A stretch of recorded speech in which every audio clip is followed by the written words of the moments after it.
Look at little Emma's face, my brother Marcus said, his voice dripping with theatrical concern as he leaned over my 3-month-old daughter's car seat. Poor thing's inherited those unfortunate features. Hope she grows out of it, but genetics don't lie, do they, Jane? The conversation around my mother's perfectly decorated dining table came to an abrupt halt. 23 family members, gathered for what was supposed to be a joyful Christmas celebration, turned their attention to the spectacle Marcus was creating. I watched my daughter's peaceful face, her tiny fingers curled around her blanket, completely unaware that her uncle was using her as ammunition in whatever twisted game he was playing. I'd love to know which corner of the globe you're watching from. And if this story speaks to you, make sure to subscribe. Tomorrow's video is one you absolutely can't miss. Marcus, that's enough, my husband David said quietly from beside me, his voice carrying a warning that my brother either didn't catch or chose to ignore. Oh, come on, David, Marcus continued, straightening up with that smug grin I'd grown to E1. Remember how she used to cry when we'd tease her about being adopted? Even though she wasn't actually adopted, she just looked so different from the rest of us. Despise over the years. We're all family here. We can speak honestly about these things. Besides, Jane's always been the sensitive. My mother, Patricia, set down her wineglass with unnecessary force. Marcus, perhaps we should focus on celebrating Christmas rather than what, Mom? Rather than acknowledging reality? Marcus interrupted, his voice growing louder and more animated. Look, I'm not trying to be cruel here. I'm just saying what everyone's thinking. Jane shows up after 3 years of barely keeping in touch, married to some guy none of us know anything about, with a baby that looks like, well, let's just say she's got her work cut out for her in the looks department. The silence that followed was deafening. I felt David's hand find mine under the table, his fingers intertwining with mine in a gesture of support that somehow made the humiliation even more acute. Here I was, 31 years old, accomplished in ways my family couldn't even imagine, reduced to feeling like the awkward teenager I'd once been at this very table. You know what's funny about genetics, Marcus? My sister-in-law, Christina, piped up from across the table, clearly emboldened by her husband's performance. Sometimes they skip generations. Sometimes the apple falls really far from the tree. Like, really far. She exchanged a meaningful look with Marcus that made my stomach churn. They'd been plotting this, I realized. This wasn't spontaneous cruelty born from too much holiday wine. This was calculated, deliberate, and designed to hurt. My father, Robert, cleared his throat uncomfortably. Perhaps we should move to the living room for coffee and dessert? Actually, Dad, I think we should address this, Marcus said, settling back in his chair like he was preparing for a long performance. I mean, Jane hasn't been around for family dinners, hasn't attended the last 3 Thanksgivings, missed Mom's birthday party last year, and now she shows up with a husband we've never met and a baby that she expects us all to coo over and pretend is the most beautiful thing we've ever seen. No one's asking you to pretend anything, I said quietly, my voice steadier than I felt. We came here because it's Christmas, because family is supposed to matter, and because I wanted Emma to meet her grandparents and aunts and uncles.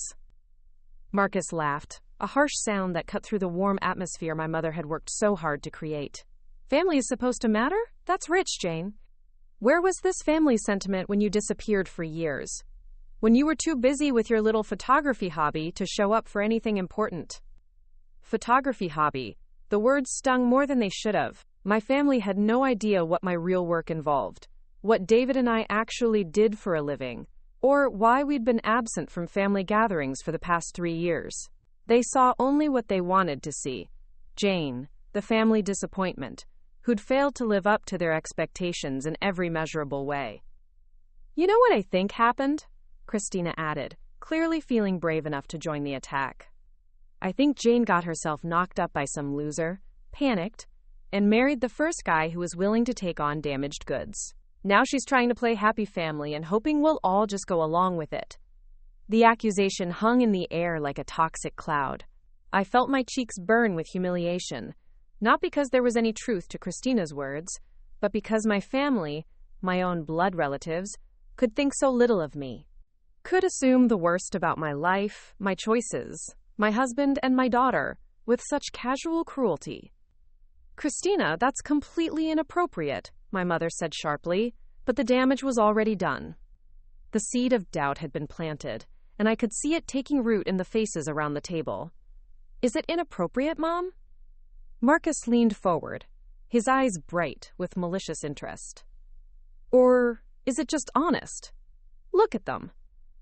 Jane shows up looking like she hasn't slept in months, which I get, new baby and all, but she's wearing clothes that look like they came from a thrift store. David's been sitting there like a mute the entire time, barely engaging with anyone. They're driving a 10-year-old Honda with Illinois plates, which suggests they're not exactly rolling in money. And now we're supposed to believe they're this happy, successful couple? I glanced down at my outfit, jeans, and a simple sweater that had indeed come from Target, not because I couldn't afford better, but because, when you're caring for an infant, practicality trumps fashion. The Illinois plates were a necessity of our cover story, part of a carefully constructed identity that my family couldn't possibly understand. David works in consulting, I said, offering the rehearsed explanation we'd agreed upon. We travel a lot for his work. That's why we haven't been around as much as we'd like. Consulting, Marcus repeated with obvious skepticism. How conveniently vague. What kind of consulting, David? What company do you work for? Who are your clients? For the first time since the attack began, David spoke. His voice was calm, measured, and carried an undertone of authority that I had heard countless times in our professional life, but never at a family dinner. I work for the federal government, Marcus. Some of what I do requires security clearances and confidentiality agreements. I can't discuss specifics. The response seemed to amuse Marcus rather than satisfy him. Oh, so now you're some kind of secret agent? How exciting. Let me guess. You're a paper pusher for the Department of Agriculture who thinks stamping forms makes you James Bond. Christina giggled at her husband's wit, and I watched my father shift uncomfortably in his seat. My Uncle Gary, who'd been silent throughout the entire exchange, suddenly looked up from his plate with interest. Gary was a veteran, former Army intelligence, and something in David's demeanor had clearly caught his attention. What branch of government? Gary asked quietly. I'd rather not get into specifics at a family dinner, David replied politely. I'm sure you understand, Gary. The use of Gary's name, spoken with just the right amount of respect and acknowledgement, seemed to create a moment of understanding between the two men. But Marcus was too drunk on his own cruelty to notice the subtle shift in dynamics. Oh, this is perfect, Marcus declared, slapping his hand on the table. Not only does Jane show up with her unfortunate baby, but she's married to some delusional government clerk who thinks he's too important to tell us what he does for a living. What's next? Are you going to tell us you can't discuss your work because it's classified?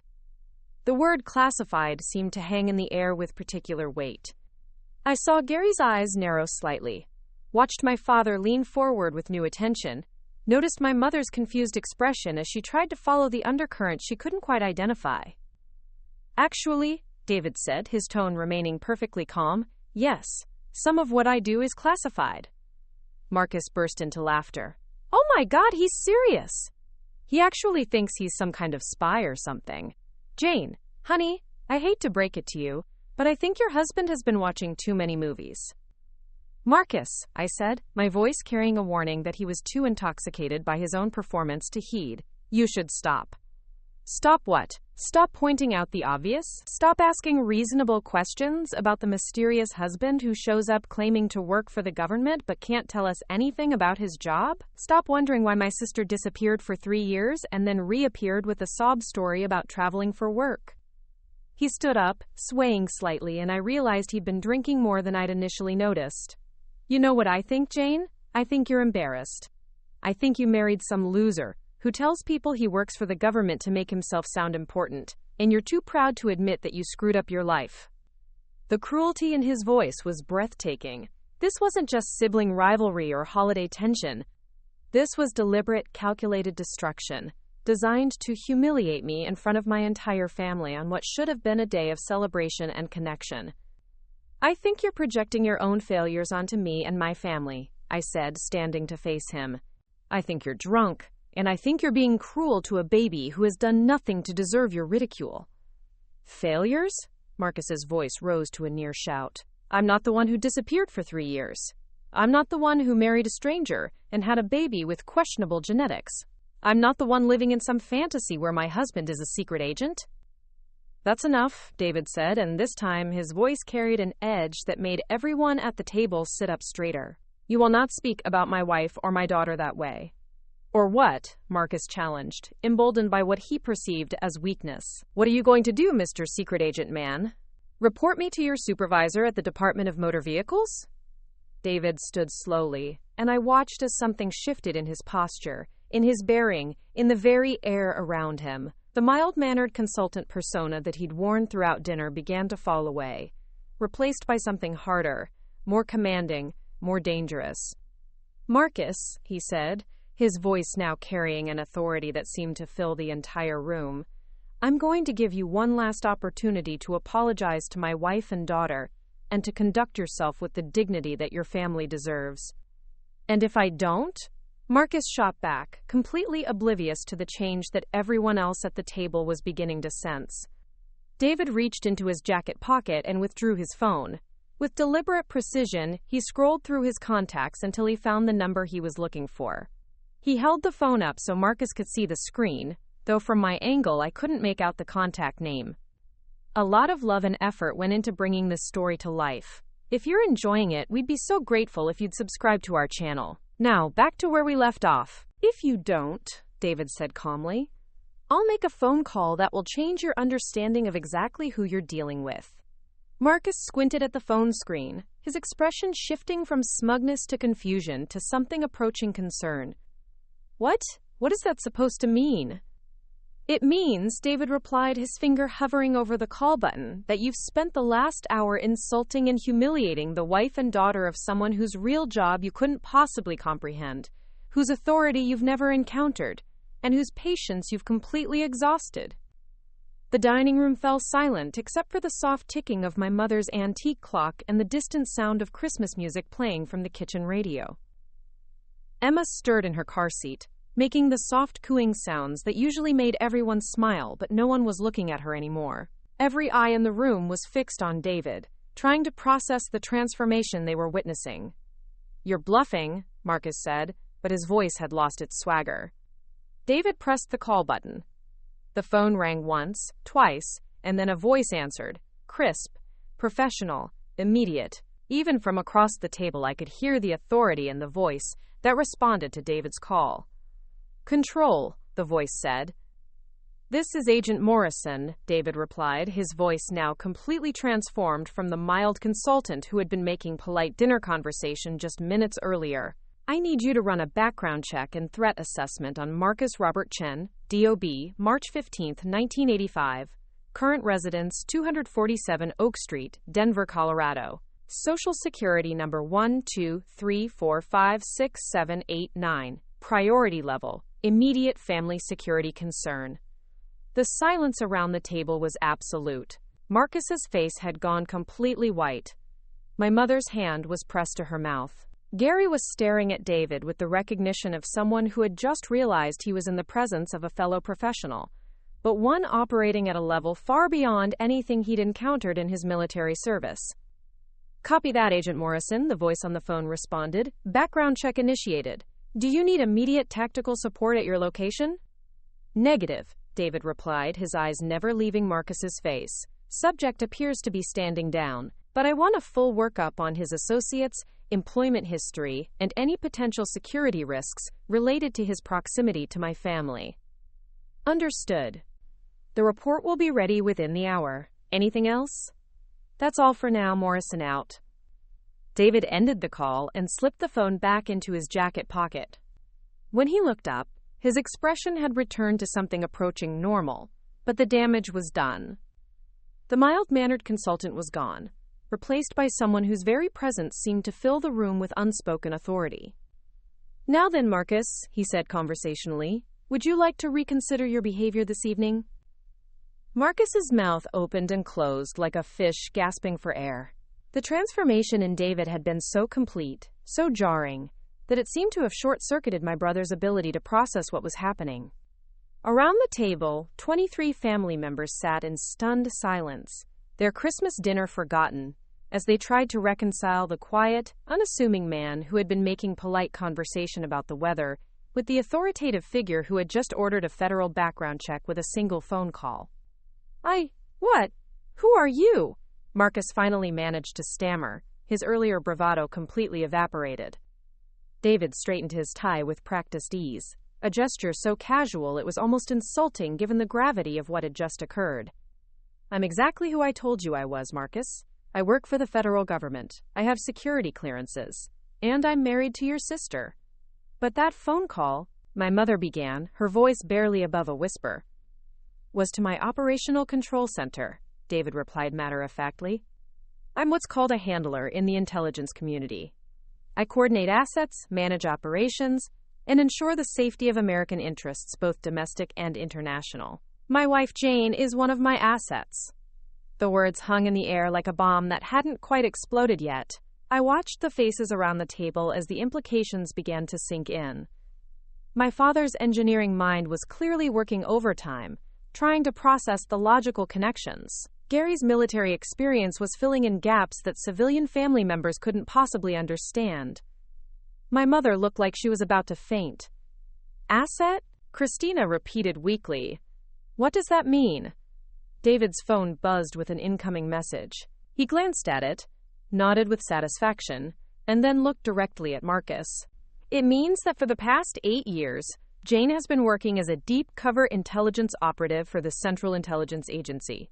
Her photography business has been her cover identity, allowing her to travel internationally and gather intelligence in locations where traditional diplomatic or military presence would be impossible or counterproductive. That's impossible, Marcus said, but his voice lacked conviction. Jane? She's just Jane. She was never good at anything. She barely graduated high school. She went to community college for photography. She's not spy material.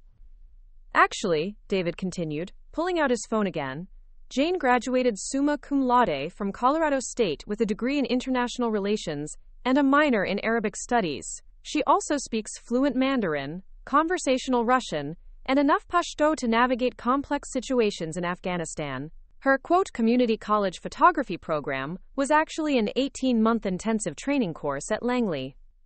He showed the phone screen to Marcus, who leaned forward to read it, his face growing paler with each line.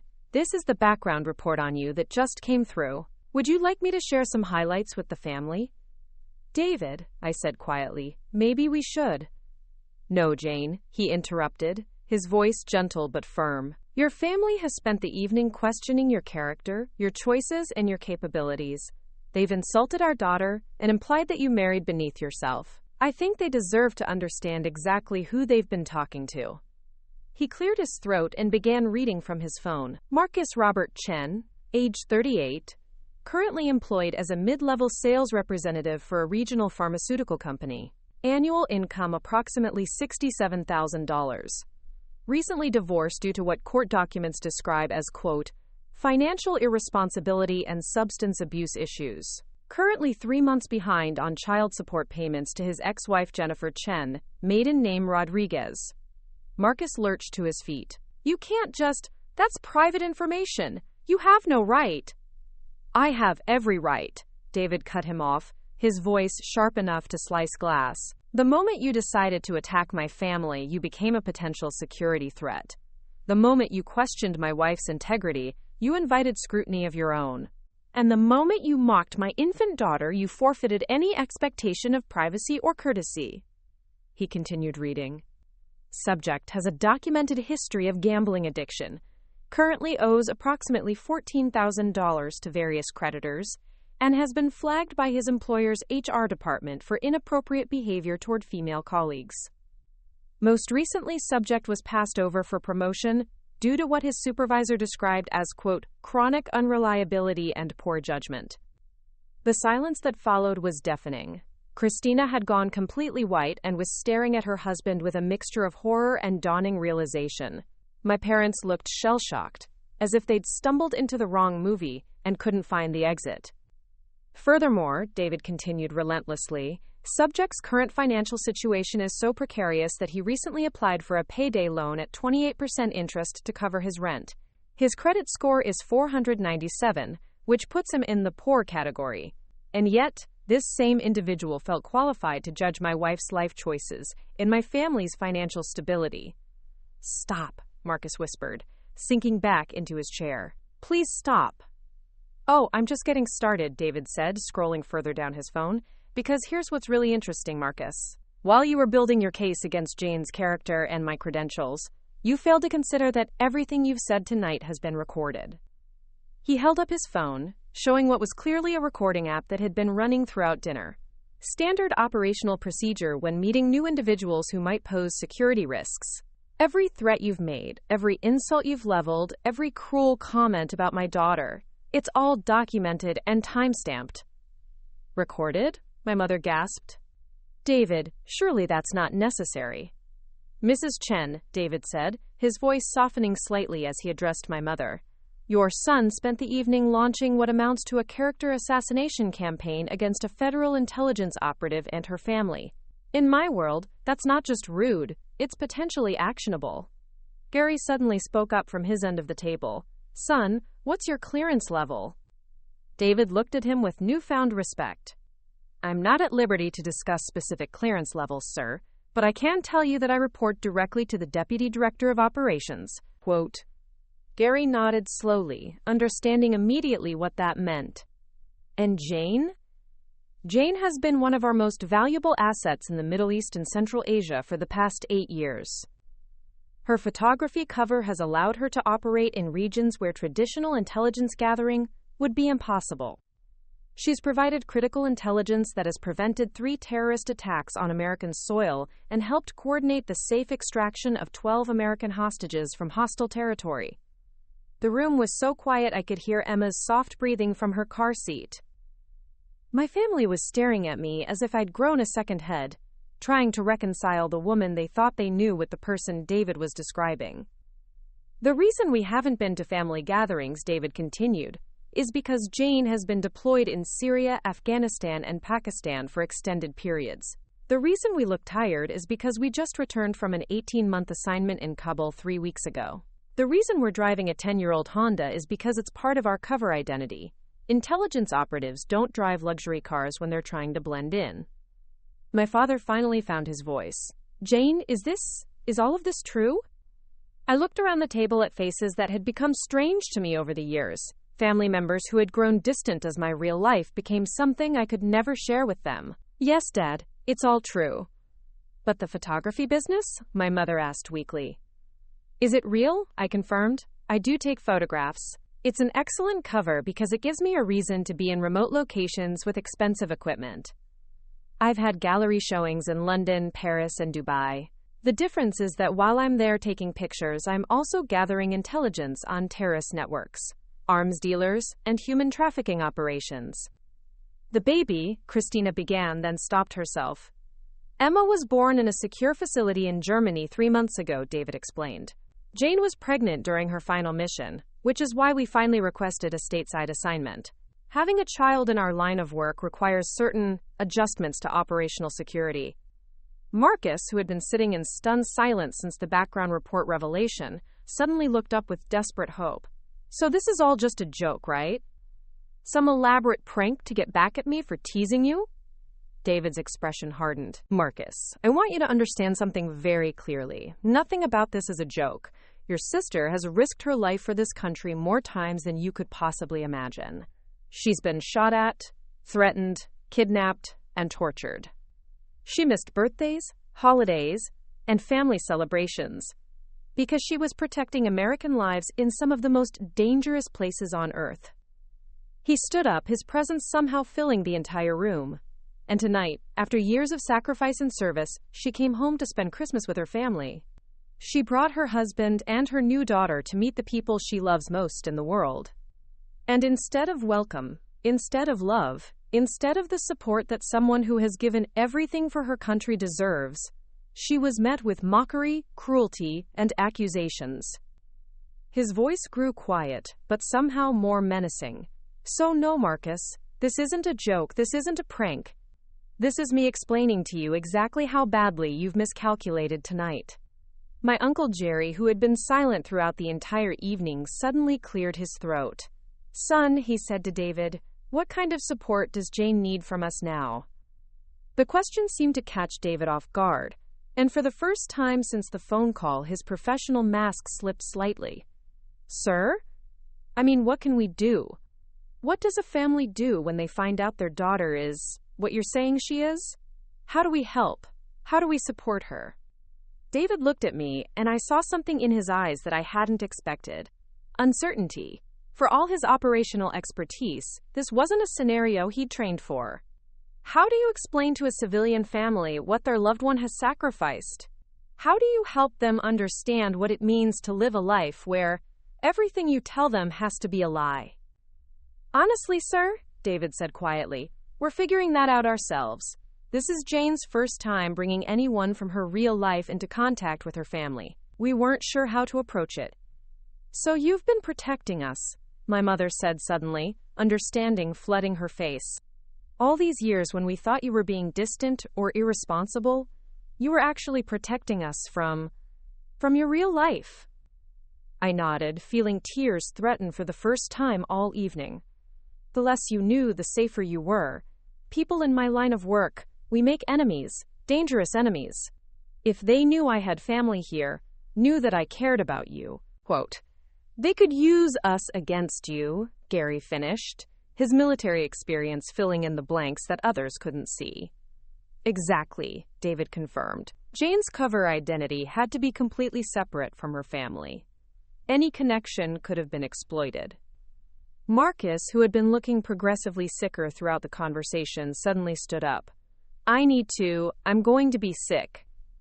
He rushed from the room, and we could hear him retching in the powder room down the hall. Christina sat frozen in her chair, staring at the table as if it held answers to questions she didn't know how to ask. "Christina," I said gently, "are you okay?" She looked up at me with tears in her eyes. "I don't understand any of this. An hour ago, you were just Jane. My sister-in-law disappeared and came back with a baby. And now you're telling me you're some kind of secret agent who's been saving the world while we thought you were just being selfish?" "I know it's a lot to process," I said. "A lot to process?" She laughed, a sound somewhere between hysteria and despair. "Jane, I've been married to your brother for 6 years. I've listened to him complain about you for 6 years. About how you never call, never visit, never seem to care about the family. And the whole time, you were off fighting terrorists?" David's phone buzzed again. He glanced at it and frowned. "Jane, we need to go." "What is it?" I asked, recognizing the expression on his face. "Control needs us back at the safe house. There's been a development in the Karachi situation." The words meant nothing to my family, but they sent a chill down my spine. The Karachi situation was an ongoing operation involving a terrorist cell that had been planning attacks on American embassies. If Control was calling us back to the safe house, it meant the situation had escalated. "We have to leave," I said, standing and moving toward Emma's car seat. "I'm sorry, but when David gets that kind of call, we don't have a choice." "But we haven't. We need to talk about all of this," my mother protested. "We need to understand." "Mrs. Chen," David said gently, "I know this is overwhelming. But Jane and I both have responsibilities that don't stop for holidays or family dinners. That's the reality of the life we've chosen." Marcus returned from the bathroom looking green around the gills and thoroughly defeated. "Jane, I'm sorry, I didn't know. I couldn't have known, but that doesn't excuse. I'm sorry, quote." I looked at my brother, seeing him clearly for perhaps the first time in years. Beneath the arrogance and cruelty, I saw a man who was struggling, who was disappointed in himself and his life, who had lashed out at me because it was easier than confronting his own failures. "Apology accepted, Marcus," I said quietly, "but understand that my daughter is off limits. Forever. No matter what you think of me, she's innocent in all of this." He nodded miserably. "I understand. And Jane? What I said about her looks. Baby's changed so much, and she's actually really beautiful." It wasn't much of an apology, but it was a start. As David and I gathered our things and prepared to leave, I realized that despite the chaos and confrontation, something important had happened tonight. For the first time in 8 years, My family knew who I really was. They knew why I'd been absent, why I'd seemed distant, why I couldn't share the details of my life. Whether they could handle that knowledge remained to be seen. The secure phone in David's jacket buzzed insistently as we loaded Emma's car seat into our Honda. The December wind cut through the fabric of my coat, but the chill I felt had nothing to do with the weather. Control didn't call on Christmas Day unless something had gone catastrophically wrong. "Talk to me," David said, answering on the first ring while I adjusted Emma's blankets with shaking hands. "Morrison, we need you and Viper at the Denver safe house within the hour," came the crisp response. Even from my position, I could hear the tension in Control's voice. "The Karachi cell just moved up their timeline. Intelligence suggests they've identified one of our assets." Viper, my operational code name for the past 8 years. Hearing it spoken aloud in my parents' driveway felt surreal, like two incompatible worlds colliding in ways that defied physics. "Copy that. We're en route," David replied, ending the call. He looked at me with the expression I'd seen countless times before. The moment when David Chen, loving husband and father, transformed into Agent Morrison, operational handler for one of the CIA's most sensitive programs. As we drove through Denver's snow-covered streets toward the safe house, my mind drifted back to a conversation I'd had with David 2 years into our professional relationship. We'd been in a hotel room in Istanbul, analyzing intelligence photographs by lamplight while artillery fire echoed in the distance. "You never talk about your family," he'd observed, looking up from the satellite images spread across the bed. "Neither do you," I'd replied, deflecting as I always did. "My family disowned me when I joined the agency," he'd said matter-of-factly, "said I was throwing my life away on government conspiracy theories." "Yours?" I'd stared at a photograph of a suspected arms dealer, pretending to study details I'd already memorized. "They think I'm a failed photographer who can't hold down a real job." "And you let them think that?" "It's safer that way." Now, 6 years later, that safety had been shattered in the span of a single Christmas dinner. As Emma slept peacefully in her car seat, oblivious to the classified conversation happening in the front seat, I found myself explaining to David how wrong my family had been about everything they thought they knew about me. "You have to understand," I said as we pulled into the underground garage of an innocuous office building, "I wasn't always the person you recruited. The Jane my family knows isn't entirely fiction. She's who I used to be." The safe house occupied the top 3 floors of what appeared to be a mid-level accounting firm. To anyone watching, David and I looked like a young couple bringing their baby to visit relatives who worked late on holidays. The reality was that we were about to brief a team of analysts on intelligence that could prevent the deaths of hundreds of American civilians. But first, David needed to understand how Jane Chen, the family disappointment, had become Viper, one of the agency's most effective deep-cover operatives. "Tell me," he said as we rode the elevator to the 18th floor. Emma's car seat balanced between us like a perfectly normal accessory to our perfectly abnormal life. The elevator doors opened to reveal a workspace that looked nothing like an accounting office. Banks of computer monitors displayed real-time intelligence feeds from 6 different time zones. Satellite imagery updated continuously on wall-mounted screens. 3 analysts worked frantically at their stations, cross-referencing communication intercepts with movement patterns in Karachi. "Agent Morrison, Viper," Control greeted us as we entered. Sarah Martinez had been running operations like this for 15 years, and her reputation for precision and tactical brilliance was legendary within the agency.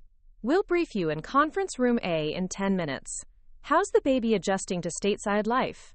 Quote, "It was a question that would have seemed absurd to my family, the idea that a CIA operational controller would inquire about my infant daughter's well-being while coordinating responses to international terrorist threats. But this was my reality, the life I'd built brick by careful brick over 8 years of service." "She's adapting well," I replied, settling Emma's car seat in the corner of the conference room where she could sleep undisturbed. "What's the situation in Karachi?" "Intercepts suggest our embedded asset has been compromised," Sarah explained, activating the room's secure communication system. "Rashid Hassan, the arms dealer you cultivated during your last deployment, sent a coded message 12 hours ago, indicating immediate extraction needs." The name hit me like a physical blow. Rashid had been one of my most valuable sources, a mid-level weapons trafficker who'd been feeding us information about terrorist funding networks for 3 years. More importantly, he'd saved my life during a firefight in Peshawar when a routine surveillance operation had gone sideways. What kind of compromise are we talking about? I asked, though part of me already knew the answer. Full identity exposure, Sarah replied grimly. Someone leaked his cooperation with American intelligence. His cover is blown, his family is in danger, and he's got maybe 18 hours before the networks he's been informing on track him down. David leaned forward in his chair. What's the extraction timeline? That's where it gets complicated, Sarah said, pulling up a map of Karachi on the main screen. Our usual extraction protocols rely on assets who've been compromised through normal operational exposure. But this leak came from inside, someone with access to classified handler reports. The implication hung in the air like a toxic cloud. There was a mole somewhere in the intelligence community, someone who'd had access to my operational files. Someone who knew not just about Rashid, but potentially about every asset I'd cultivated over 8 years of deep cover work. How many people had access to Viper's handler reports? David asked, his voice carrying the cold professionalism that made him one of the agency's most effective controllers. 17, Sarah replied. Across 3 different operational divisions. We're running background checks on all of them, but that takes time we don't have. Quote, Emma stirred in her car seat, making the soft murmuring sounds that meant she'd be hungry soon. I looked at my daughter, 3 months old, completely innocent of the world her parents inhabited, and felt the familiar weight of impossible choices settling on my shoulders. I can get him out, I said quietly. Absolutely not, David replied immediately. You're on medical leave. You just gave birth 3 months ago, and your cover identity has been dormant for 6 months. Reactivating it now would raise flags. My cover identity is photographer Jane Morrison, wife of government consultant David Morrison, I countered. Rashid doesn't know my real name, and my operational appearance was completely different. If I go in as a photojournalist covering holiday celebrations in Karachi, I can make contact and coordinate extraction. Sarah shook her head. The risk assessment is too high.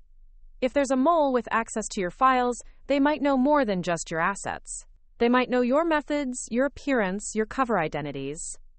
Then what do you suggest? I asked, though I could see the answer in their faces. We write him off, Sarah said bluntly. Rashid knew the risks when he started feeding us intelligence. We can't compromise ongoing operations to save one asset, no matter how valuable. The words hit me like a slap.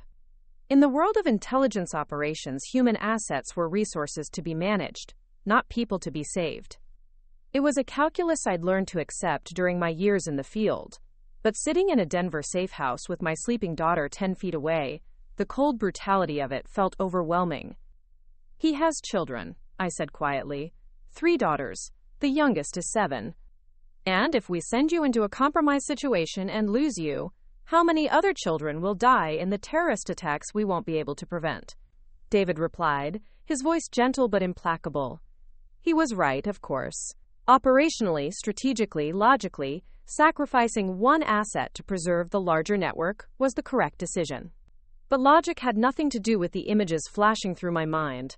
Rashid's family photographs that he'd shown me during our meetings, his pride when he talked about his daughter's academic achievements, the way his voice had shaken when he'd first agreed to cooperate because he'd seen what terrorist networks were doing to innocent civilians. There might be another way, I said, an idea beginning to form. What if we assume the mole has access to my operational files but not to my personal life? Sarah raised an eyebrow. Explain. My family just learned I'm CIA, I continued, the plan crystallizing as I spoke. They're dealing with the shock of discovering that everything they thought they knew about me was a lie. What if we use that? David caught on immediately. A cover story within a cover story. Exactly. I tell my family that I need to return to Colorado Springs to deal with some kind of personal crisis. Maybe a problem with my security clearance review. Something that requires immediate attention but isn't operational. Meanwhile, I'm actually deploying to Karachi using a completely new identity, one that's not in any agency database because it's built around my real family connections. Sarah was already shaking her head. Too complicated, too many variables. and it puts your family at risk. Does it? I challenged myself. Or does it actually provide them with perfect cover? If the mole is monitoring agency communications, they'll see reports about Viper dealing with domestic security clearance issues. They won't be looking for operational deployment. Emma chose that moment to wake up, her soft cries filling the conference room with a sound that had no place in discussions of international espionage and terrorist networks. I lifted her from the car seat, settling her against my shoulder with the practiced ease of 3 months of motherhood. "The baby comes with you?" Sarah asked incredulously.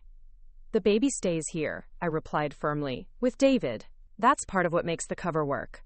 No operational mother would bring her infant into a hostile environment. The fact that I'm leaving Emma behind actually reinforces the story that this is a personal, domestic issue." David studied me with the analytical gaze I'd learned to read over years of partnership. "You're talking about a solo extraction in hostile territory with compromised intelligence and no backup. I'm talking about using skills I've developed over 8 years of operations to save the life of someone who's risked everything to help us," I replied. "Rashid doesn't know my real name, my real background, or my family connections.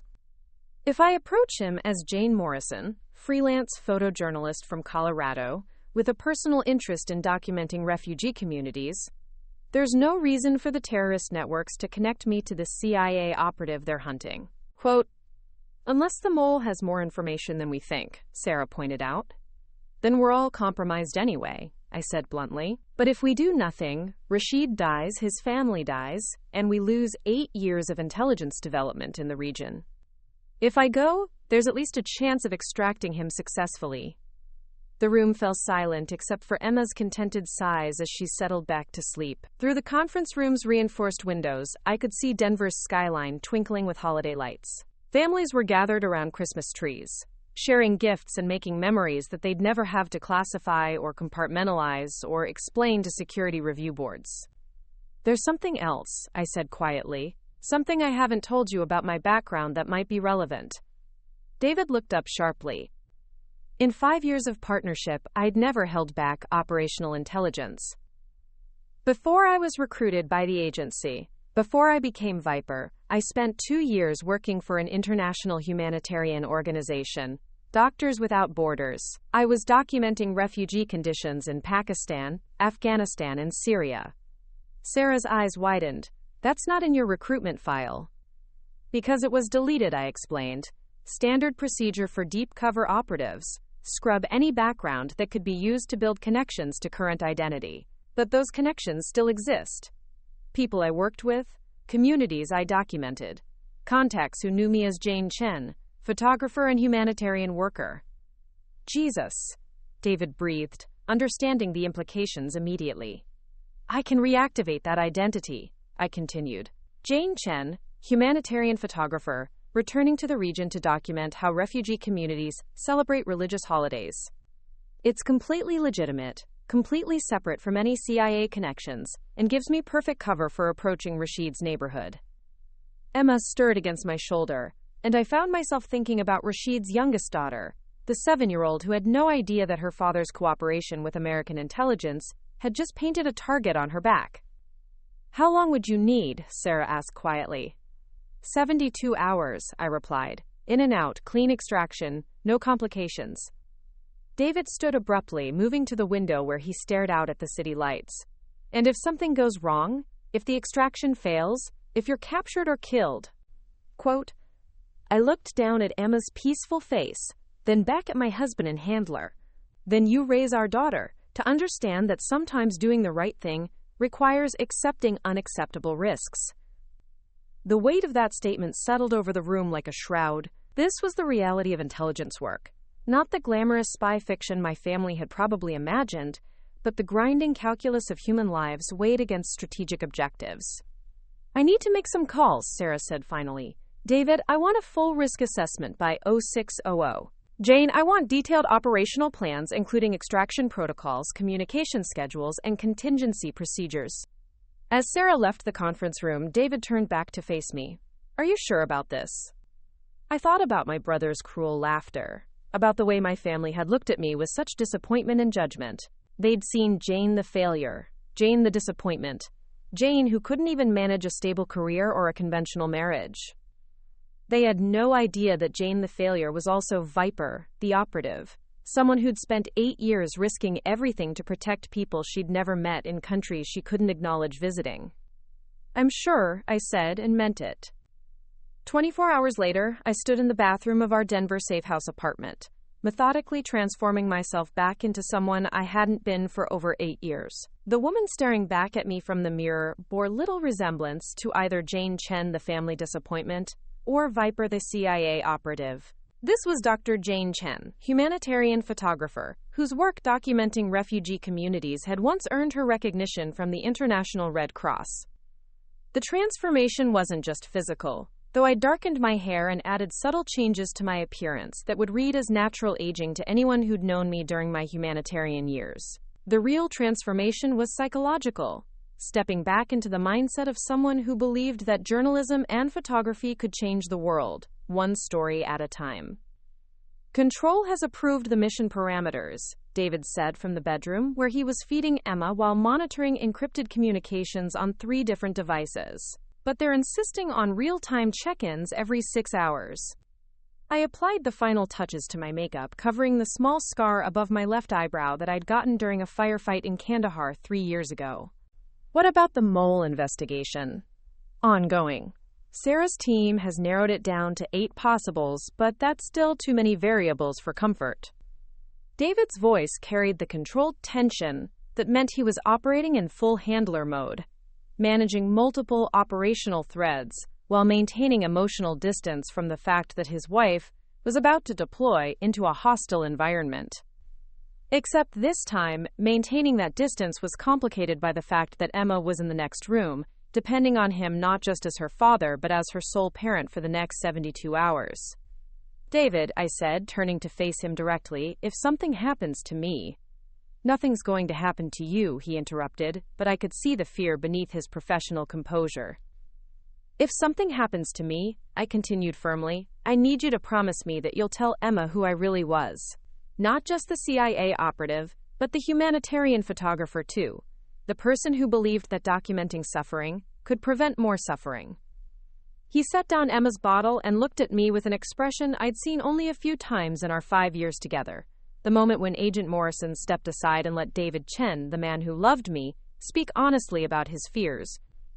"You're coming back," he said simply, "because Rashid's children need you to come back, and our daughter needs her mother to come back, and I need my wife to come back. Failure is not an option on this one, Jane." I nodded, understanding that this wasn't just emotional support, it was tactical reality. I had no backup, no extraction team, and no margin for error. Success meant everyone lived. Failure meant everyone died. My phone buzzed with an encrypted message from Dr. Amira Hassan, the medical coordinator I'd worked with during my Doctors Without Borders deployment. She'd agreed to provide credential verification for my cover identity, telling anyone who asked that Jane Chen had indeed returned to humanitarian photography after a brief hiatus for family reasons. "Transportation is set," I reported, reading through the logistics. "Commercial flight to Istanbul, then a connection to Karachi on Turkish Airlines." My press credentials identify me as a freelance photographer on assignment for National Geographic, documenting how refugee communities maintain cultural traditions during displacement. It was a perfect cover story because it was largely true. During my 2 years with Doctors Without Borders, I had documented exactly those kinds of cultural preservation efforts. The photographs I'd taken then had been published in major international magazines, creating a legitimate professional history that would stand up to scrutiny. But there was another layer to the strategy that I hadn't shared with Sarah or the operational team, something I'd discovered during my years in deep cover that had never made it into official CIA protocols. The most effective way to hide in plain sight wasn't to create an entirely fictional identity. It was to become the most authentic version of yourself possible, then use that authenticity as camouflage for the parts of your identity that needed to remain hidden. Dr. Jane Chen, humanitarian photographer, wasn't a cover identity. She was who I had been before the CIA recruited me, and in many ways, who I still was underneath the operational training and classified clearances. The passion for documenting human suffering, The belief that bearing witness could create change, the willingness to risk personal safety for the sake of others, those weren't characteristics I'd manufactured for a mission. They were the core personality traits that had made me an effective deep cover operative in the first place. "There's something else we need to discuss," I said, settling into the chair across from David while Emma dozed peacefully in his arms. "The operational window for this extraction is narrow, but there might be complications that extend the timeline." David's expression sharpened. "What kind of complications?"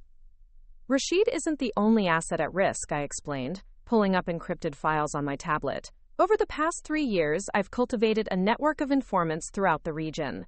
If there's truly a mole with access to my operational files, then everyone I've worked with could be compromised." The implications were staggering. 3 years of intelligence development, dozens of human assets, hundreds of pieces of critical information about terrorist funding networks and arms-dealing operations, all potentially exposed by a single leak. "Sarah didn't mention extended network exposure," David said, though I could see him already calculating the strategic ramifications. "Because I haven't told her yet," I admitted. "The official files only include primary assets like Rashid. But in the field, you develop relationships that never make it into formal reports. Shop owners who let you use their back rooms for meetings. Taxi drivers who provide transportation without asking questions. Children who carry messages between safe houses." I showed him photographs on my tablet, images I'd taken during my deployments that looked like routine documentation of daily life in refugee communities. To anyone else, they were simply artistic photographs of people going about their business.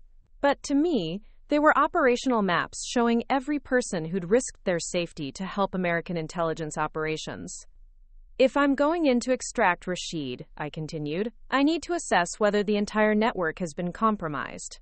And if it has, I need to warn as many people as possible." David studied the photographs with the analytical eye of someone who'd spent years evaluating human intelligence assets. "That's not a 72-hour operation. That's a 2-week deployment. Minimum." "I know. And it changes the risk assessment completely. Instead of a single extraction, you're talking about comprehensive damage control across an entire operational theater." "I know that too." He set Emma in her bouncer seat and moved to the window, staring out at the Denver skyline while processing the expanded scope of what I was proposing. "Jane, this isn't just about saving Rashid anymore. You're talking about protecting years of operational development." "I'm talking about protecting people who trusted me," I corrected. "People who believed that helping American intelligence would make their communities safer. If I abandon them now because the mission parameters have changed, what does that say about the promises we make to human assets?" It was a question that cut to the heart of intelligence work, the moral weight of asking ordinary people to risk extraordinary dangers, then calculating when their lives became expendable for larger strategic objectives. "Sarah won't approve an extended deployment," David said finally. "Sarah doesn't need to know the full scope unless it becomes necessary," I replied. "I go in with the official mission parameters, extract Rashid, assess immediate network security, return within 72 hours.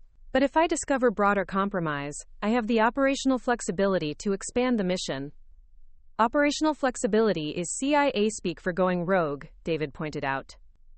"Operational flexibility is intelligence speak for adapting to dynamic circumstances," I countered. "It's what separates effective operatives from bureaucrats who follow procedures while assets die."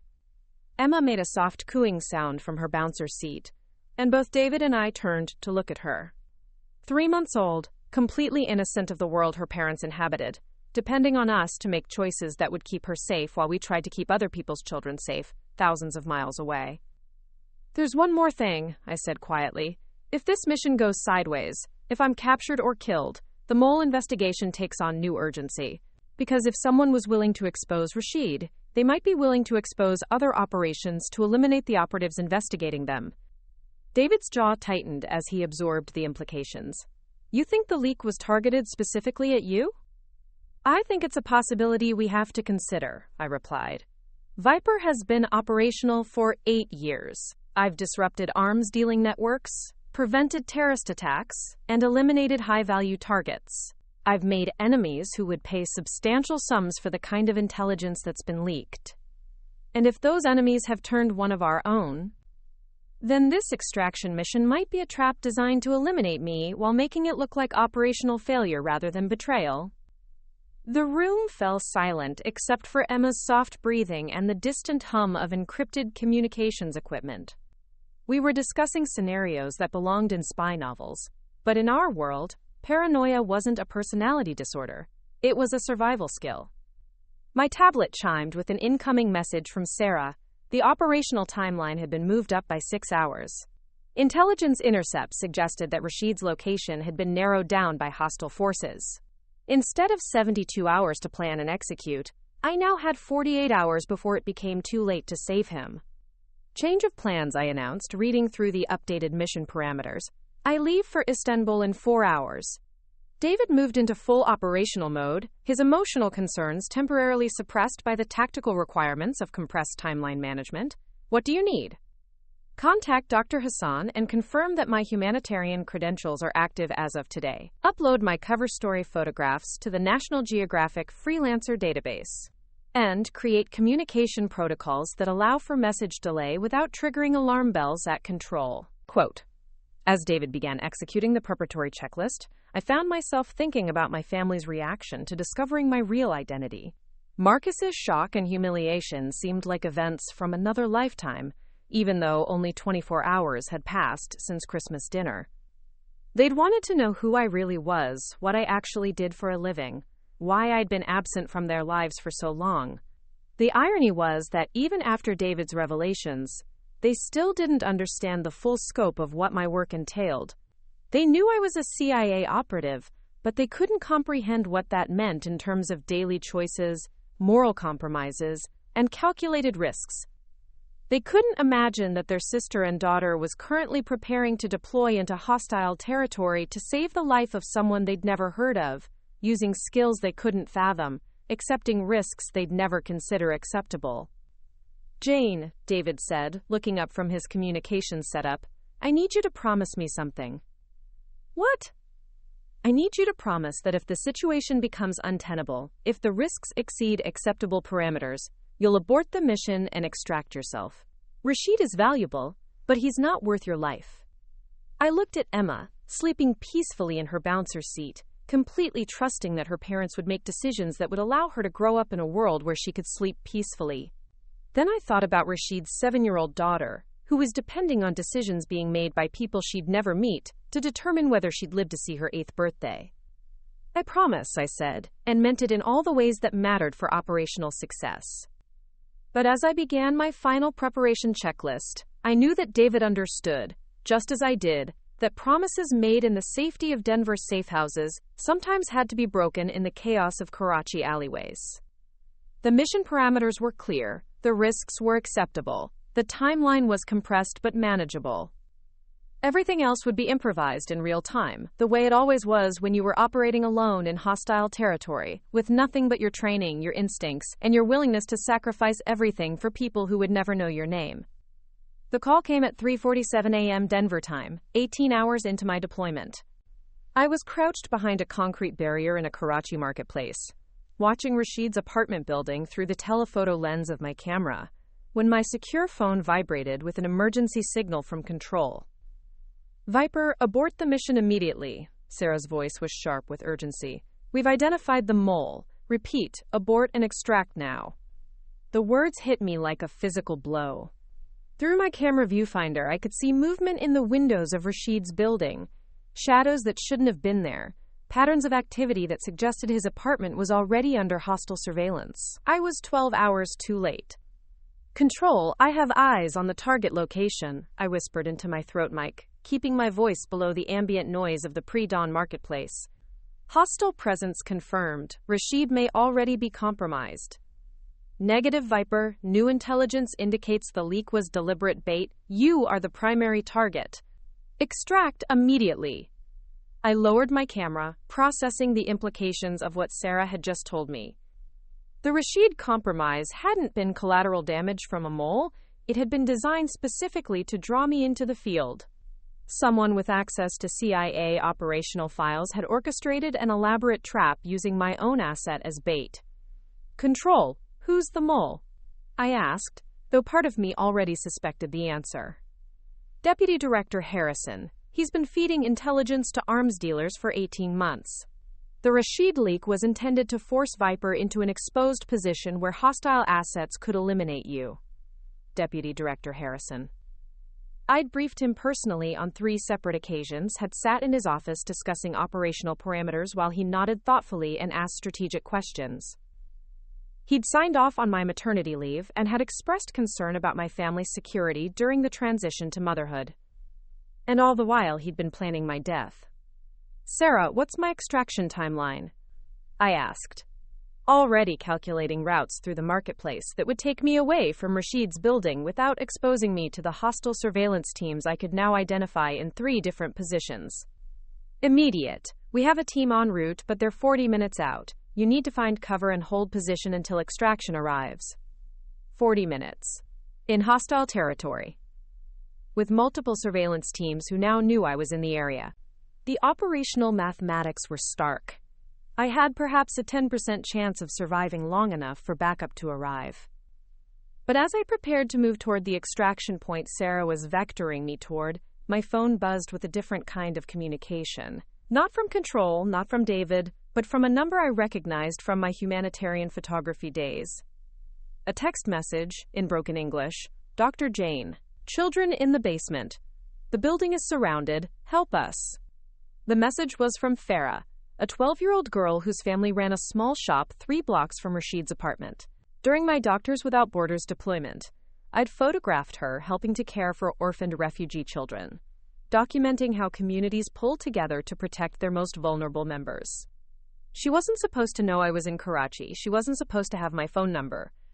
And she definitely wasn't supposed to be sending me desperate pleas for help in the middle of a blown CIA operation. Unless Rashid had given her my contact information as part of his own contingency planning. Control. I'm getting communication from local assets, I reported, moving carefully through the marketplace while keeping my camera ready as cover for my surveillance activities. Negative, Viper. All local communications are compromised. Do not respond to any contact attempts. But even as Sarah gave me the order, I was already typing a response to Farah. Where are you? How many children? The reply came back immediately. Shop basement. 14 children. Men with guns upstairs. Rashid brought us here, said Dr. Jane would help. The tactical picture suddenly became clear. Rashid hadn't just been compromised. He'd been forced to lead the hostile surveillance teams to a location where they could eliminate not just him, but anyone who'd ever helped American intelligence operations. The children in that basement weren't random refugees. They were the sons and daughters of shopkeepers, taxi drivers, and translators who'd provided support to CIA operations over the past 3 years. The arms dealers weren't just trying to kill me. They were trying to eliminate an entire generation of potential intelligence assets by targeting their children. Control, I have 14 minors in immediate danger, I reported, knowing that the words would change everything about the mission parameters. Local assets have been gathered in a single location. This isn't just an assassination attempt, it's systematic network elimination. The silence on the comm channel stretched for nearly 30 seconds before Sarah responded. Viper, your orders are to extract immediately. We cannot authorize civilian rescue operations. Sarah, these aren't random civilians. These are the children of our assets. If we abandon them, we lose credibility with every potential source in the region for the next decade. And if we lose you trying to save them, we lose 8 years of operational development and one of our most effective deep cover operatives. It was the eternal calculus of intelligence work. Strategic value weighed against human cost. Operational objectives balanced against moral imperatives. But as I crouched behind that concrete barrier in a Karachi marketplace, listening to the distant sound of sirens and knowing that 14 children were hiding in a basement while armed men searched for them, the calculus felt different than it ever had before. Maybe it was because I'd spent the previous day holding my own 3-month-old daughter. Maybe it was because my family had just learned that their disappointing sister was actually someone who risked everything to protect people she'd never meet. Or maybe it was because Deputy Director Harrison's betrayal had made me realize that sometimes the greatest threats to innocent lives came from people who were supposed to be protecting them. Control, I'm going to attempt civilian extraction, I announced, already moving toward Farah's family shop. Viper, you are explicitly ordered to abort that course of action and proceed to extraction point Alpha. Understood, Control. Message received. I turned off my comm unit. For the first time in 8 years of CIA operations, I was going rogue.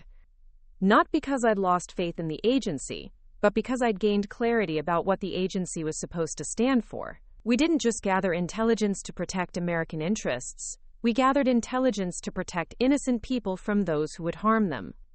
And right now, 14 innocent children needed someone to stand between them and armed men who saw them as acceptable casualties in a larger game of espionage and revenge. Moving through the maze of vendor stalls and narrow alleyways that led to Farah's shop, I switched my operational mindset from CIA asset extraction to humanitarian crisis response. The skills were remarkably similar. Assess threats, identify resources, plan multiple contingencies, execute with precision and adaptability. The difference was motivation. As Viper, I was protecting strategic objectives. As Dr. Jane Chen, I was protecting children. Farah's family shop occupied the ground floor of a 3-story building that dated back to British colonial administration. The narrow staircases and multiple exits that made it useful for clandestine meetings also made it a tactical nightmare for anyone trying to maintain security, which explained why the surveillance teams had positioned themselves outside rather than attempting to clear the building room by room. I approached from the rear alley, using my camera to photograph what appeared to be architectural details while actually conducting tactical reconnaissance. 3 hostile assets positioned at the front entrance, 2 more covering the side exit, and 1 mobile unit circulating the perimeter. 6 armed men against 1 CIA operative, with a camera and whatever improvised weapons I could scavenge from a marketplace. The odds were not encouraging. But as I reached the shop's rear entrance, I discovered that the tactical picture was more complex than I'd initially assessed. The back door opened to reveal not Farah, but her older brother Hassan, who I remembered as a quiet 15-year-old who'd helped translate medical instructions during my humanitarian deployment. Except the young man facing me now carried himself with the bearing of someone who'd seen combat, and the Alaska 47 in his hands was maintained with professional precision. Dr. Jane, he said quietly in English, his accent much improved from our previous encounters. You came. Hassan, what's the situation? 6 men, maybe 7. They came looking for Rashid, but he told them about the children first, made them promise to let the children go if he cooperated. I felt a chill that had nothing to do with the pre-dawn air. Where is Rashid now? Hassan's expression was enough. Rashid had traded his life for time, buying the children a few hours of safety by giving the surveillance teams what they thought they wanted: information about CIA operations and the identity of local assets. But those few hours were running out. How many children can move quickly? I asked, already formulating extraction options. 10, maybe 11. 3 are too young, and 1 girl has a broken leg from when they brought her here. Quote, the tactical mathematics were brutal. I could potentially get 10 children out through the back alley using the marketplace crowds as cover. But that meant leaving 4 behind, including a girl with a broken leg who couldn't run. In CIA operations, you saved who you could save and accepted the losses you couldn't prevent. In humanitarian work, you found ways to save everyone, or you found ways to die trying. I was about to discover which approach defined who I really was. Hassan, do you know how to use that rifle? He nodded grimly. My father taught me before he was killed, helping American soldiers. Said if I was going to risk my life for Americans, I should know how to protect myself. Can you cover me for 90 seconds? What are you going to do? I pulled out my phone and scrolled through my contacts until I found the number I needed. Not CIA Control, not Sarah Martinez, not David in his role as my handler. I called my Uncle Gary, the former Army intelligence officer who'd recognized something in David during that disastrous Christmas dinner. The phone rang twice before he answered. Jane? It's 4 a.m. Is everything okay? Uncle Gary, I need you to do something that's gonna sound crazy, but I need you to trust me completely. What kind of crazy? I need you to call the Denver FBI field office emergency line and tell them you have information about a terrorist cell operating in Karachi, Pakistan. Tell them your niece Jane Chen is a CIA operative who's discovered an imminent threat to American civilian contractors in the region. The silence stretched for 10 seconds before Gary responded. Jane, what kind of trouble are you in? The kind where 14 children die if I don't get back up in the next 30 minutes. Can you make that call? Consider it done. But Jane, be careful. Whatever you're doing, be careful. I ended the call and turned back to Hassan. In exactly 15 minutes, this area is going to be swarming with Pakistani security forces responding to reports of terrorist activity. That's our window to get the children out. What about the men with guns? I checked my watch, calculating the timing of what I was about to attempt. Hassan, in about 12 minutes, those men are going to discover that they've been hunting the wrong target all along. Because I was about to do something that no CIA training manual had ever prepared me for. I was about to turn my blown cover into a weapon, using the truth about my identity to create chaos in the surveillance network that was hunting me. I pulled out my phone and composed a text message to a number I'd memorized but never used, Deputy Director Harrison's personal cell phone. Director Harrison, this is Agent Viper. I know you're the mole. I know you've been feeding intelligence to arms dealers. And I know you used Rashid as bait to draw me into a kill zone. But here's what you don't know. I'm not in Karachi as a CIA operative. I'm here as Dr. Jane Chen, humanitarian photographer, documenting refugee communities for National Geographic. My presence here has nothing to do with CIA operations and everything to do with a personal project that began before I was ever recruited by the agency. The surveillance teams you've deployed are hunting a ghost, while the real target is hiding in plain sight, documenting their every move with professional photography equipment that will be evidence in their war crimes trials. I hit send, then immediately forwarded the message to 3 different arms dealers whose phone numbers I'd collected during previous operations. Within 90 seconds, my phone was buzzing with confused responses from multiple hostile contacts, all trying to verify whether the CIA operative they'd been hunting was actually a legitimate humanitarian photographer who'd stumbled into their operation by accident. The confusion was exactly what I'd hoped for, but it would only last for a few minutes before someone realized that Dr. Jane Chen and Agent Viper were the same person. Those few minutes would have to be enough. Hassan, I said, shouldering my camera bag and checking the tactical vest I wore beneath my photographer's jacket. It's time to save some children. 12 minutes later, I was pinned down behind an overturned vegetable cart with 3 children clinging to my tactical vest while Hassan provided covering fire from the shop's rear entrance. The confusion I'd created with my message to Deputy Director Harrison had worked exactly as planned, and then collapsed spectacularly when one of the arms dealers realized that Dr. Jane Chen's photography portfolio included several images that could only have been taken from classified CIA surveillance positions. Dr. Jane, Farah screamed over the sound of automatic weapons fire echoing off the narrow alley walls. The little ones are scared. Quote, the little ones were a 6-year-old boy named Ahmad, whose father had been a translator for American forces, and twin 5-year-old girls whose mother ran a safe house for female refugees. All 3 were crying with the particular terror of children who understood that adults with guns were trying to hurt them, but couldn't comprehend why. I know, sweetheart, I said, pulling Ahmad closer while scanning the alley for our next movement opportunity. But you remember the games we used to play during my photography visits?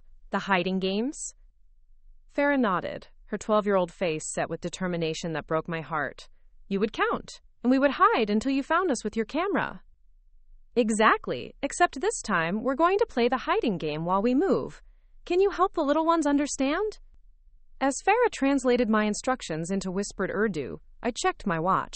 Pakistani security forces should be arriving within 8 minutes, responding to the terrorist threat report my Uncle Gary had filed through FBI channels. But 8 minutes was an eternity when hostile forces were systematically clearing buildings to find you. My phone buzzed with an encrypted message from David. Jane, control shows your comm unit offline. Whatever you're doing, backup is en route. ETA 6 minutes. 6 minutes. I looked at the 3 children pressed against my body armor, then at the narrow alley where Hassan was maintaining a defensive position against at least 4 armed hostiles, then at the shop basement, where 11 more children were waiting for salvation that might not come. Sometimes the difference between success and failure in intelligence operations comes down to making decisions that no training manual can prepare you for. Sometimes it comes down to realizing that the person you were before you became a spy might be better equipped to handle the crisis than the spy you've been trained to be. I pulled out my professional camera, not the small surveillance device I'd been using for reconnaissance, but the full-frame digital SLR that had documented refugee stories across 3 continents during my humanitarian years. The camera that had convinced editors to publish stories about forgotten communities, that had made invisible suffering visible to people who could provide help. "Hassan," I called out, "I need 45 seconds to completely cover the fire." "What are you going to do?" Quote. "Something stupid," I replied, checking the camera's battery level and memory card capacity. "Something that's either going to save us all or get us all killed." I stood up from behind the vegetable cart. The crack of rifle fire erupted from 3 different positions as the hostile surveillance teams acquired their target. But instead of diving for cover, I raised my camera and began photographing them. Not with the covert techniques of intelligence gathering, but with the overt methodology of combat journalism. Long telephoto shots that captured faces clearly, wide-angle compositions that showed tactical positions, rapid-fire sequences that documented movement patterns and equipment details. "American photographer!" I shouted in English, my voice carrying the authority of someone accustomed to walking into conflict zones with nothing but a camera and a press credential. "I am documenting this engagement for international media. You are being photographed for war crimes prosecution." The effect was immediate and dramatic. 2 of the hostile positions ceased fire entirely, their operators suddenly realizing that their faces were being captured in high-resolution images that could be transmitted to news organizations worldwide within minutes. The 3rd position maintained sporadic fire, but their shots were wild and poorly aimed. The shooter was more concerned with avoiding my camera lens than with accurate target acquisition.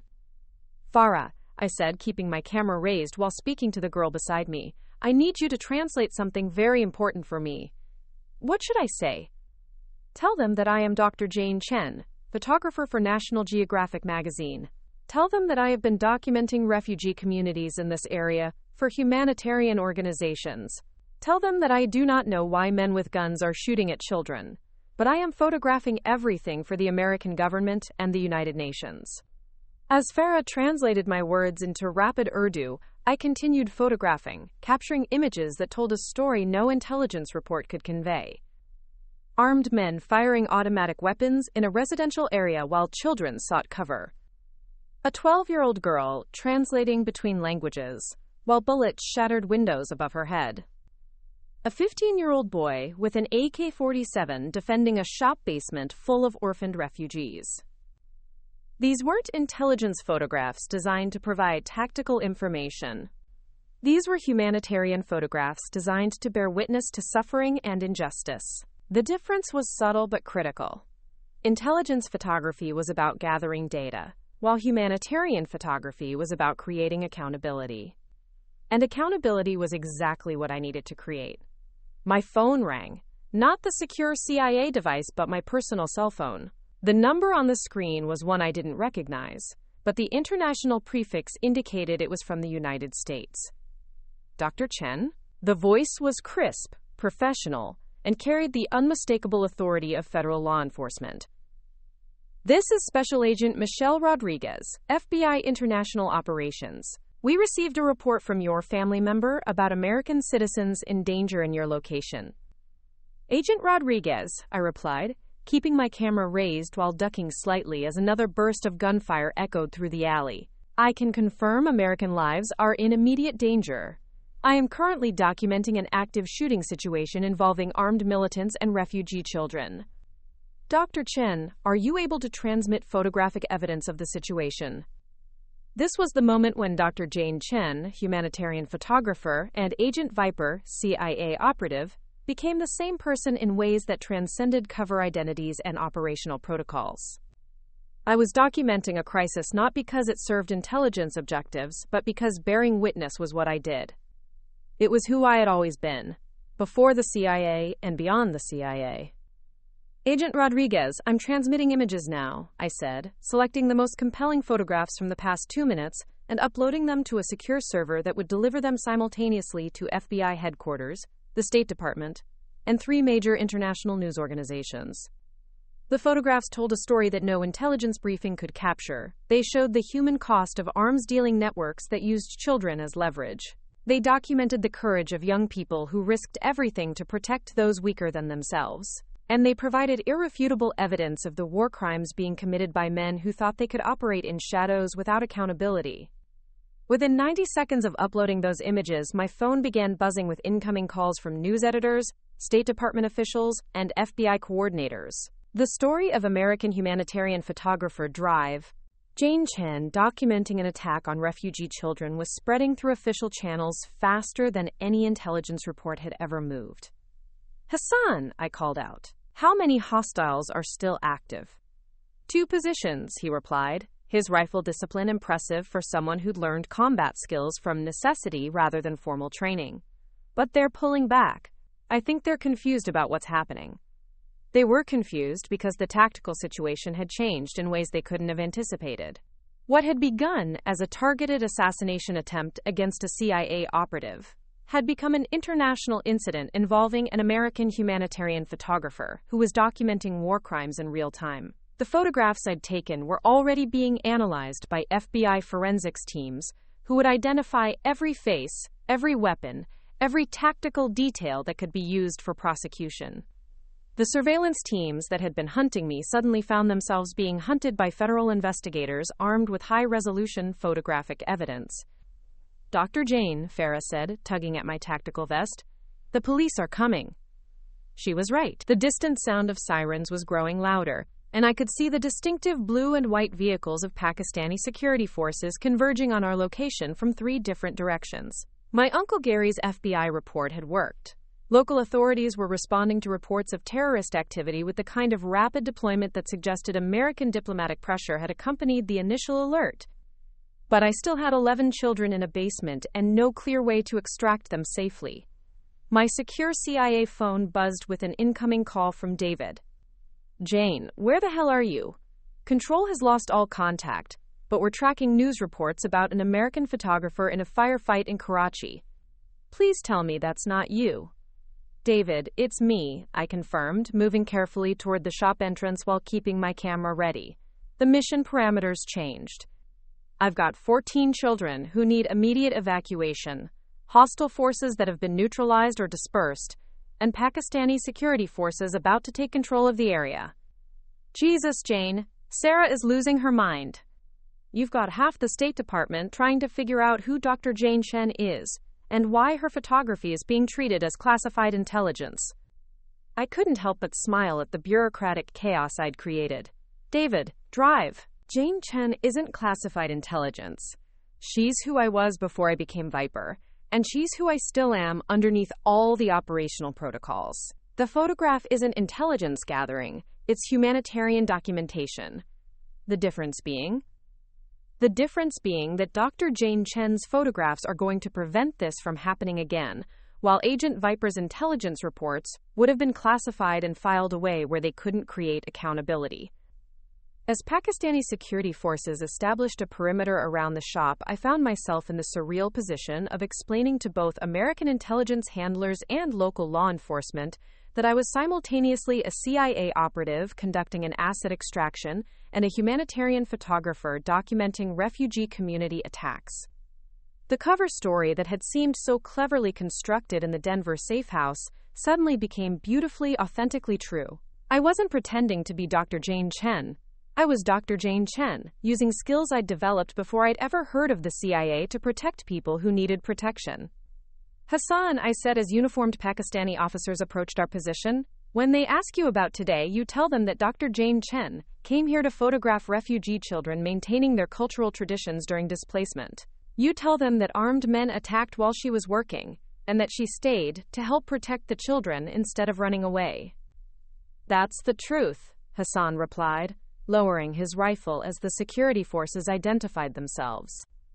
Yes, I agreed, shouldering my camera bag and preparing to transition from combat photographer to cooperative witness. Sometimes the truth is the best cover story of all. But even as I prepared to brief Pakistani authorities on what they would officially record as a terrorist attack on a humanitarian photography project, I knew that the real aftermath was just beginning. Deputy Director Harrison's betrayal had been exposed, but the full scope of his treachery would take months to unravel. The arms-dealing networks I'd photographed would face international prosecution, but they had resources and connections that could make them dangerous for years to come. And somewhere in a Denver safe house, my 3-month-old daughter was waiting for her mother to come home from what was supposed to have been a simple asset extraction but had become something much more complicated and infinitely more dangerous. The balance between Dr. Jane Chen and Agent Viper would never be simple again. But maybe that was the point. Maybe the most effective intelligence operatives were those who never forgot why they'd chosen to serve in the first place, and who they'd been before the agency trained them to become someone else. As I walked toward the Pakistani security forces with 14 rescued children following behind me, I realized that my family's Christmas dinner confrontation had been about much more than CIA revelations and family dynamics. It has been about discovering that sometimes the most authentic version of yourself is also the most effective. 6 months later, I stood in the main gallery of the Smithsonian Museum of Natural History, watching visitors study the photographs displayed under the exhibition title, Hidden Witnesses, Children in Conflict Zones. The images from that December morning in Karachi had become the centerpiece of a traveling exhibition that was generating international discussion about the protection of civilian populations during intelligence operations. The photographer really captured something extraordinary here, I heard a woman tell her teenage daughter as they stopped in front of the photograph showing Farah translating while gunfire echoed overhead. Look at the determination in that girl's face. She's terrified, but she's still helping. I smiled, adjusting Emma's position in the baby carrier strapped to my chest. At 9 months old, she was becoming increasingly interested in the world around her, reaching toward the colorful photographs with the curiosity that would hopefully define her entire life. Dr. Chen, a voice behind me made me turn. A young woman in her early 20s approached, holding a press badge and a small recording device. I'm Sarah Kim from the Washington Post. I was wondering if I could ask you a few questions about the exhibition.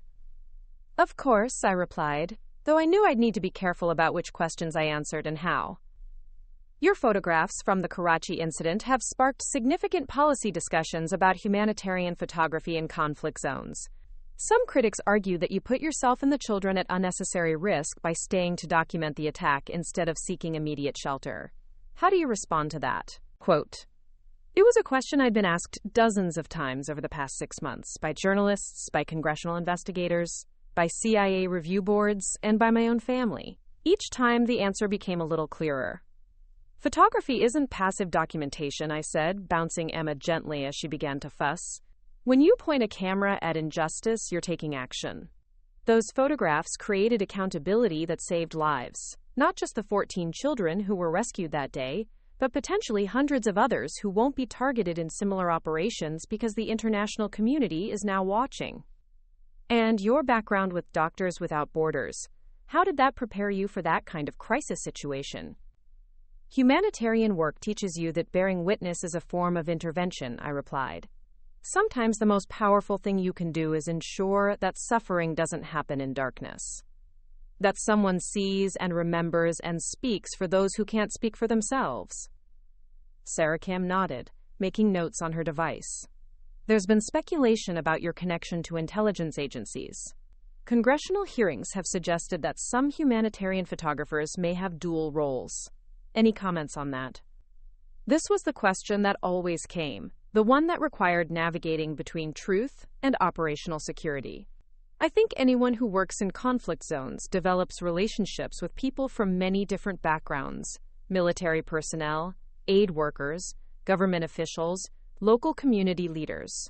The goal is always to document the truth and protect innocent lives. It wasn't a lie, though it wasn't the complete truth either.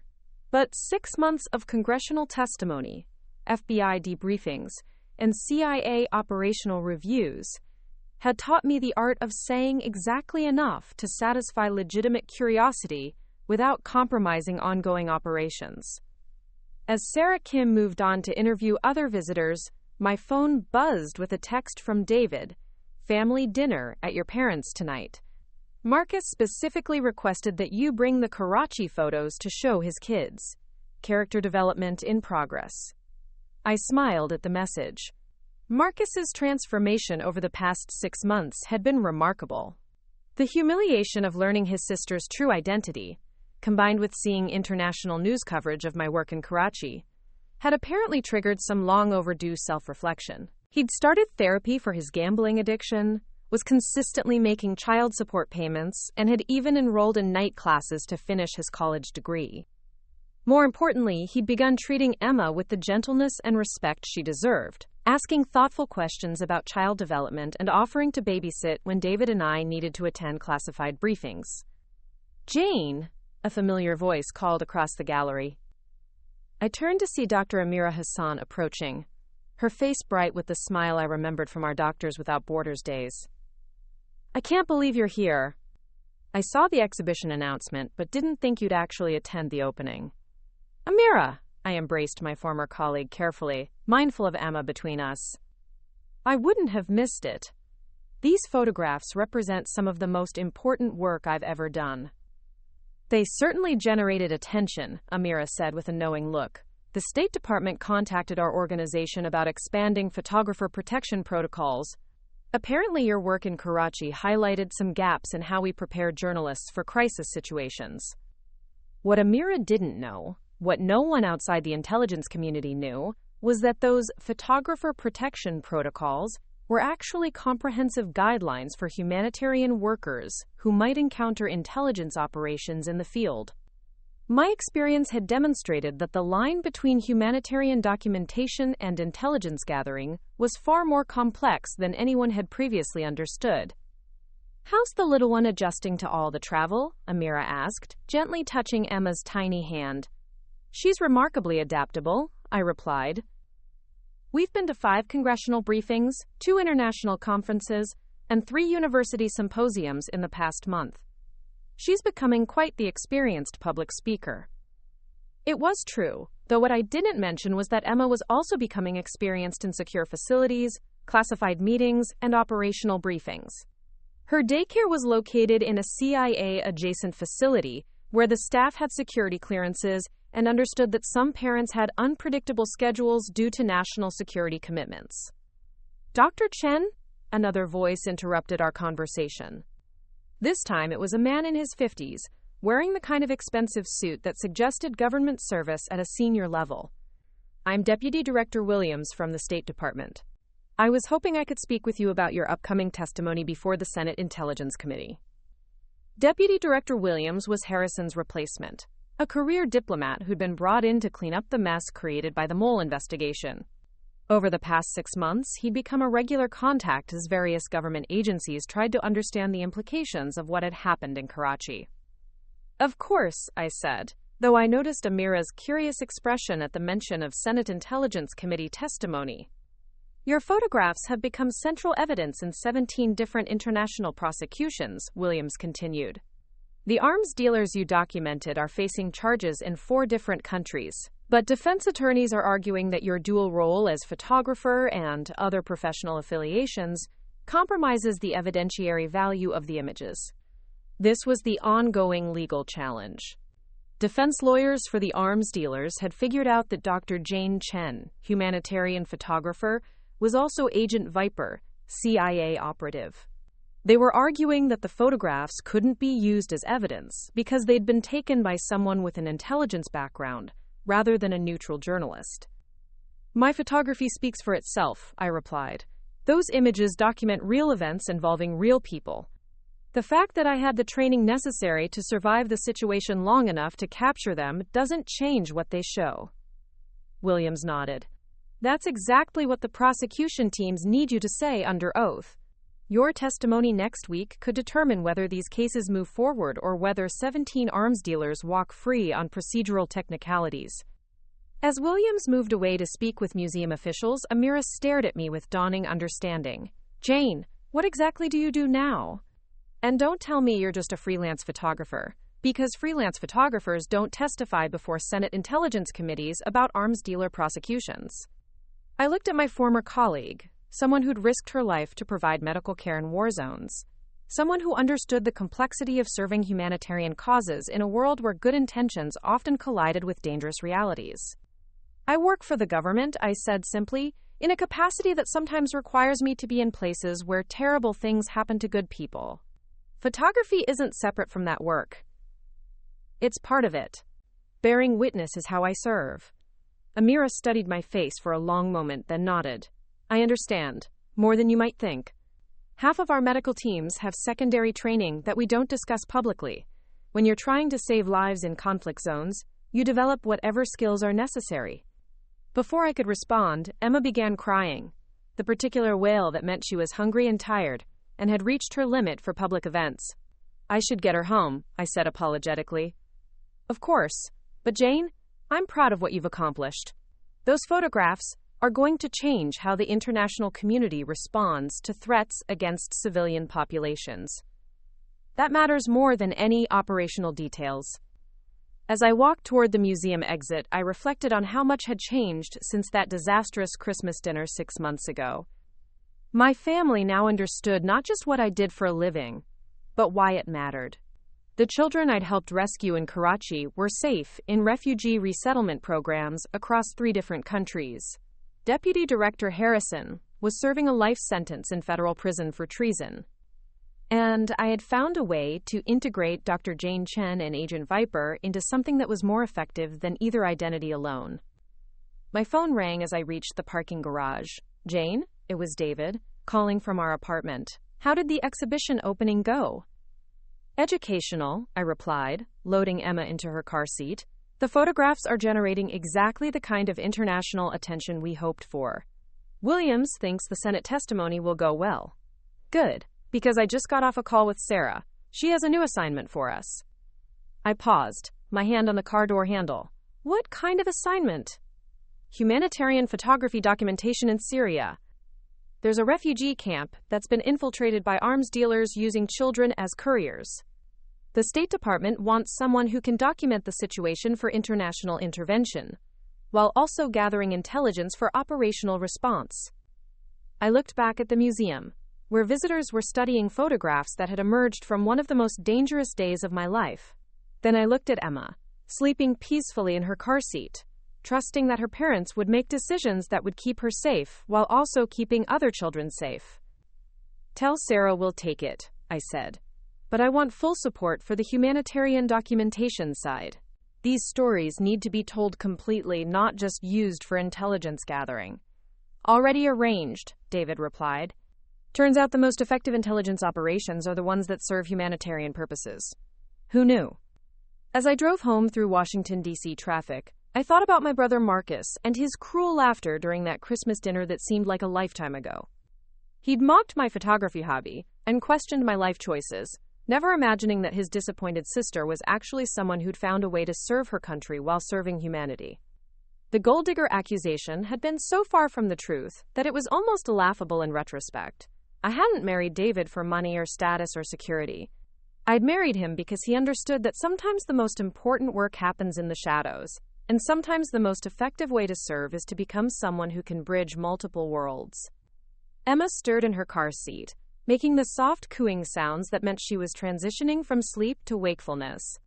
In a few years, she'd be old enough to ask questions about what her parents did for a living, why they sometimes traveled to dangerous places, why their family life involved security protocols that other families didn't need. When that time came, I'd tell her the truth, that her mother was a photographer who documented suffering to prevent more suffering, and that her father coordinated operations to protect people who couldn't protect themselves. I'd explained that serving others sometimes required accepting personal risks, but that the alternative, doing nothing while innocent people suffered, was unacceptable. And I'd show her the photographs from Karachi, particularly the image of Farah translating between languages, while chaos erupted around her. Because that photograph captured something essential about courage. It wasn't the absence of fear, but the decision to help others despite fear. As I pulled into our apartment building's secure garage, my phone buzzed with a text from my mother. Dinner at 6 p.m. Marcus is bringing his kids to meet their Aunt Jane properly this time. No surprises, no drama, just family. I smiled, typing back, "We'll be there." Emma's excited to meet her cousins. It wasn't entirely true. Emma was too young to be excited about anything except bottle feedings and nap schedules. But it felt true in all the ways that mattered. After 8 years of maintaining careful separation between my operational life and my family life, I was finally able to integrate them. My family now knew who I really was. My colleagues understood the humanitarian motivations that drove my operational decisions, and I had found a way to serve that honored both Dr. Jane Chen's commitment to bearing witness and Agent Viper's dedication to protecting the innocent. The future would bring new assignments, new challenges, new opportunities to document injustice while working to prevent it. But for tonight, I was going to be simply Jane, daughter, sister, wife, and mother, sharing dinner with a family that finally understood that sometimes the most extraordinary service comes from people who appear perfectly ordinary. Emma opened her eyes as I lifted her from the car seat, looking up at me with the complete trust that defines the relationship between parent and child. In her gaze, I saw not just my daughter, but a future where bearing witness and taking action weren't separate choices, but integrated expressions of the same fundamental commitment to human dignity.